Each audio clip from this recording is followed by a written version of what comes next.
today, the action that we're seeing in the market is a recognition that tomorrow is a very important day in terms of will the Republicans be able to maintain control of the Senate as a result of the runoff elections in Georgia tomorrow. If it's a very close election, and I believe the pundits in the political camp expect it will be, our thought is it could take even weeks to determine who will be the actual winners of this thing.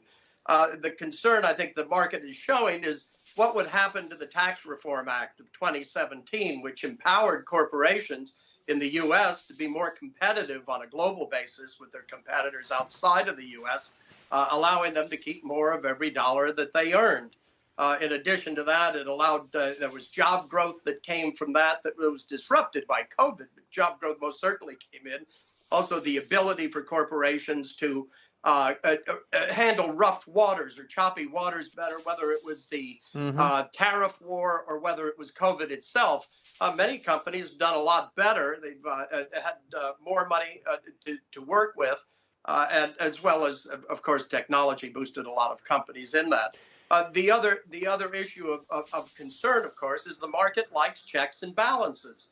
Doesn't like to see one party in control of the whole of Capitol Hill. If the Democrats win both seats, what happens to the S&P? We think that we get a 6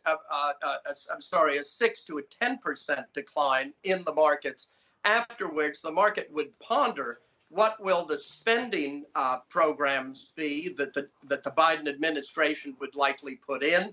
What would be the cost of the loss of the tax reform of 2017? So there would be moments to ponder. That said, businesses are very resilient, and you've got to remember that the businesses are, in many ways, like water, seek the point of least resilience.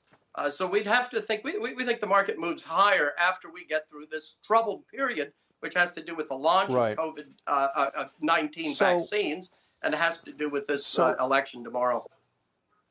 So I want to jump in here because we're running out of time. But for the record, you like information technology, consumer discretionary, industrials, which you call the new technology, and financials. You think all of them will outperform. So I just wanted to get that on the record.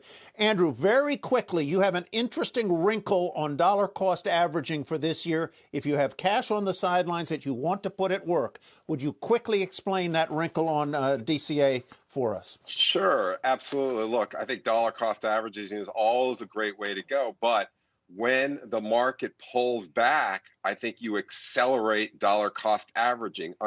In other words, you put more money to work as the market pulls back. Unfortunately, behaviorally, investors do just the opposite. They dollar cost average, and then the market goes up. They get more anxious and they want to put more to work than dollar cost averaging. And when the market pulls back, they halt it. Everyone wants I love to call it the no reason 10% pullback. It never happens. It never happens. And if you had started dollar cost averaging in February, boy, oh boy, what a great year it's been. Shepard Smith here. Thanks for watching CNBC on YouTube.